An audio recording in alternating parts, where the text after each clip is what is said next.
राम राम जी। आज इस कार्यक्रम में हमारे मंत्रालय की ओर से श्री मलगे जी, हमारे सीनियर सांसद डॉक्टर लक्ष्मीकांत वाजपेयी जी, हमारे पार्टी के आप सबके सहयोग से सांसद बने डॉक्टर राजकुमार सांगवान जी, हमारे युवा चंदन चौहान, सीनियर नेता रहे, कई बार सांसद रहे अग्रवाल जी, राजेंद्र अग्रवाल जी, सभी विधायकगण, जिला पंचायत अध्यक्ष भारद्वाज जी एमएलसी हैं, और उपस्थित संगीता जी, विशेष तौर से मैं धन्यवाद देता हूं आपको, आपकी टीम को, कुलपति रहते हुए, क्योंकि नेतृत्व की जिम्मेदारी आपके ऊपर है, बड़ी जिम्मेदारी है। मेरठ एक डिमांडिंग क्षेत्र है और नॉलेज के इकोनॉमी में पूरे कई जिलों को प्रभावित करने वाला ये अकेला विश्वविद्यालय है। चौधरी चरण सिंह जी का नाम इससे जुड़ा हुआ है, तो विशेष जिम्मेदारी आप निभा रही हैं इस संस्था को यहाँ तक लाने के लिए। और मैं आज, क्योंकि 4 विश्वविद्यालय के कुलपति, प्रधानाचार्य, अपने टीचर्स, स्टूडेंट्स हमें ज्वाइन कर रहे हैं, और एक विशेष अभियान जो पहल की गई है नीति आयोग की मदद से, इन 4 विश्वविद्यालयों में इसे स्थापित किया गया। आज उस कार्यक्रम का शुभारंभ है, स्वावलंबनी का विशेष पहल है, और उसके बारे में संदर्भ में जानकारी भी आपको मिली है। मैं पहले अपने तरफ से ये कहूंगा कि आज का कार्यक्रम जो विश्वविद्यालय में हो रहा है, ये इसलिए संभव हो पाया कि देश में एक forward looking progressive national education policy हमें मिली है, और वह पॉलिसी मैंडेट करती है कि भाषा और क्षेत्रीयता से ऊपर उठकर हम नेशनल मिशन को आगे बढ़ाने के लिए नौजवानों को सशक्त करें। जो इंडस्ट्री और एकेडमिया के बीच कोलैबोरेशन, तालमेल, आदान प्रदान, अनुसंधान होना चाहिए।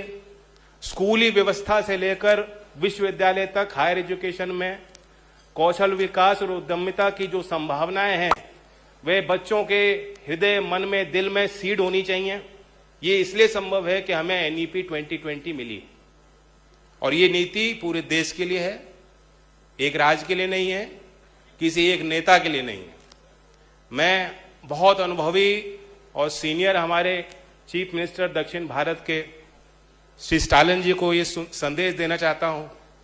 यूडी यन बदल न थई करूबी पगलाई वलरकुम अयुदाम अल्लाह।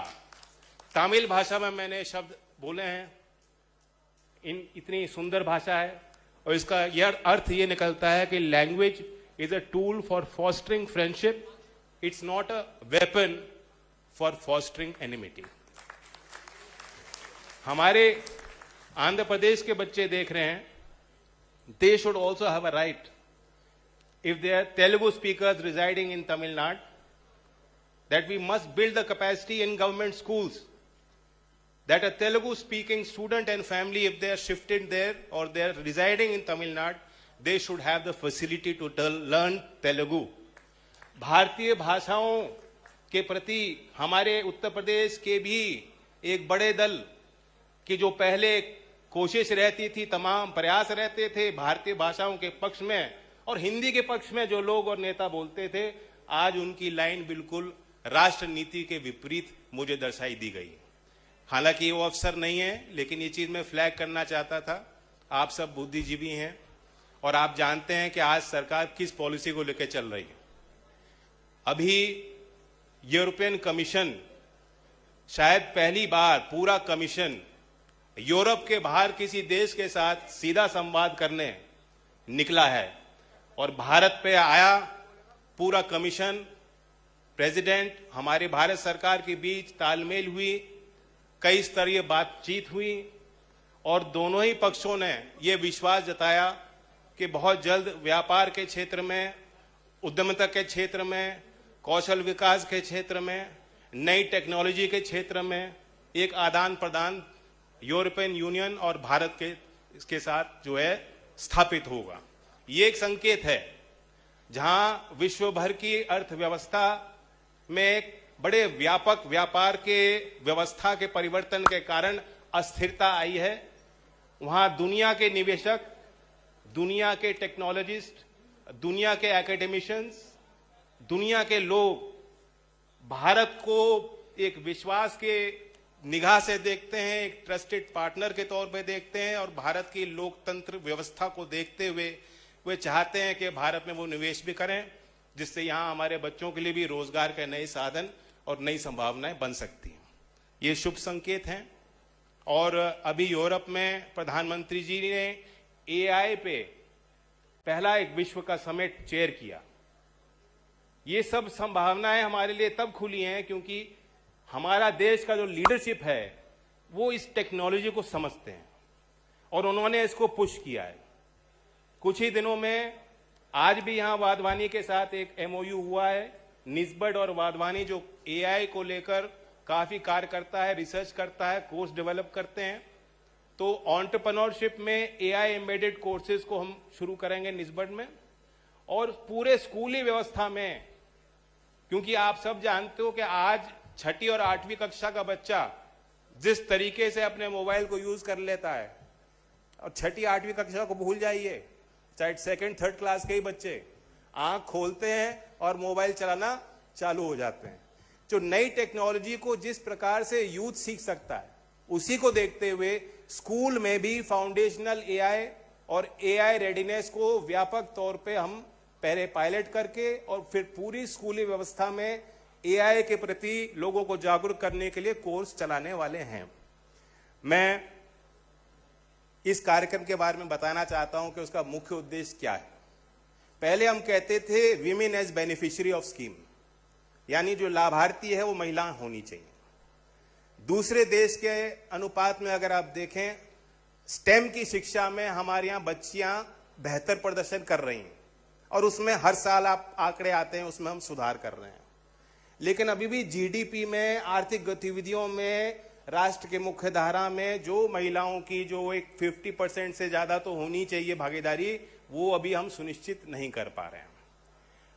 अब हमने विमेन एज बेनिफिशरीज की बात से ऊपर उठ के विमेन लेड डेवलपमेंट की बात को आगे बढ़ाना है और ये कंसेप्चुअलाइजेशन भी प्राइम मिनिस्टर का ही है। सामाजिक क्षेत्र में, राजनीतिक क्षेत्र में, आर्थिक क्षेत्र में, व्यापार के क्षेत्र में, साइंस के क्षेत्र में आज ऐसा कोई काम नहीं है जो हमारी लड़कियां, बेटियां, बहनें नहीं कर सकती। बस उनके लिए वो पाथवे, वो विकास के पथ खुले होने चाहिए, वो संभावना उनके लिए बनी रहनी चाहिए।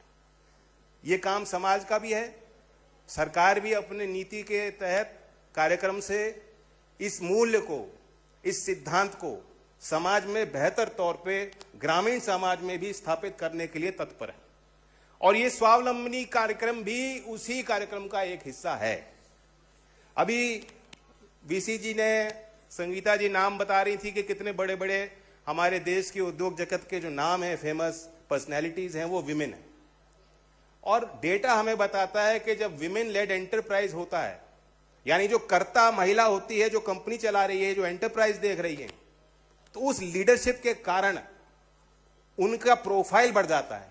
10% उन कंपनियों की रेवेन्यू ज्यादा है और 300% महिलाओं को नौकरियां उन कंपनियों में मिलती है दूसरे कंपनियों के बनस्पत। यानी जब एक महिला जाती है बोर्ड रूम में और बैठती है, हायर मैनेजमेंट में जिम्मेदारी लेती है, वो सिर्फ अपने लिए नहीं, अपने जैसे और उससे भी काबिल महिलाओं के लिए रास्ते बनाती हैं और दरवाजे खोलती हैं।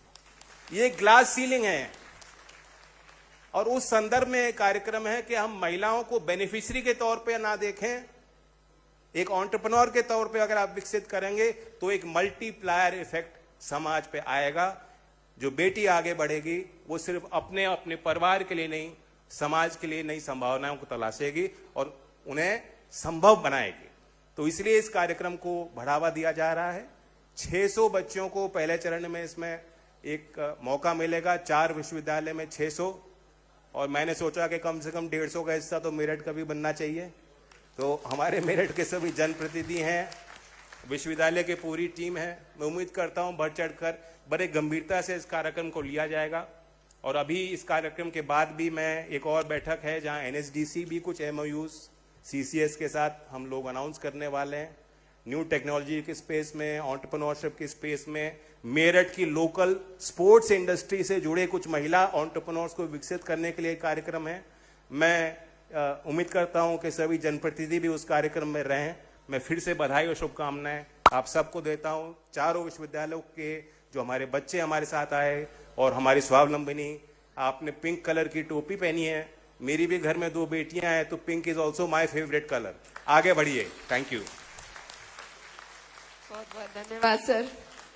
एक किसान नेता, लंदन स्कूल ऑफ इकोनॉमिक्स से शिक्षित युवा हृदय की धड़कन, जिनको राजनीति विरासत में मिली, ऐसे युवा नेता का संदेश निश्चित रूप से युवाओं को एक नई सोच देगा, ऐसा मेरा पूर्ण विश्वास है।